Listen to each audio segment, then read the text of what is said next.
అంతేకాకుండా ఇప్పుడు అద్భుతం ఒకటి చెప్పబోతున్నాను. ఒక పేపర్ ఒకటి తీసుకోండి. ఆ పేపర్ ఎలా అంటే 4 inches by 4 inches, అంటే ఇది 3 inches అండి, వేలు ఒకటి. 4 by 4 inches white paper cut చేయండి. 4 by 4 inches white paper cut చేసి మీరు ఏ కోరిక అయితే అనుకుంటున్నారో, ఏ పని మొదలు పెట్టాలనుకుంటున్నారో, సాయిబాబా భక్తులైతే ముందు సాయిబాబా పేరు రాయండి.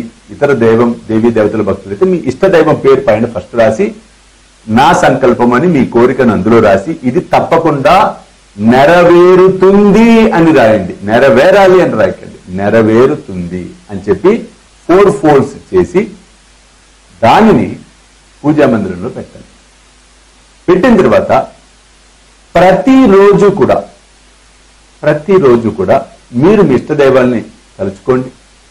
ఆ సంకల్ప పేపర్ ఏదైతే ఉందో కాగితము, దాన్ని ఈ ఎడమ చేతిలో తీసుకొని కుడి చేయి దాని మీద పెట్టి ఈ సంకల్పం ఏదైతే, ఇల్లు నేను కొంటాను, కొనాలి కాదు, ఇల్లు నేను కొంటాను మనసులో భావన చేయండి, బలం చేయండి సంకల్పానికి. అలా 40 రోజులు చేయండి. ఒకవేళ అది ఇంకా పెండింగ్ ఉంటే ఇంకొక 40 రోజులు, ఇంకొక 40 కంటిన్యూ చేయండి ప్రాసెస్ ని. తప్పకుండా కార్యాలలో ఆటంకాలు లేకుండా, విఘ్నాలు లేకుండా, శుభ ఫలితాలతో, సుఖశాంతులతో మీరు మీ జీవనాన్ని గడపటం ముమ్మాటికి సాధ్యం. జై సాయినాథ్.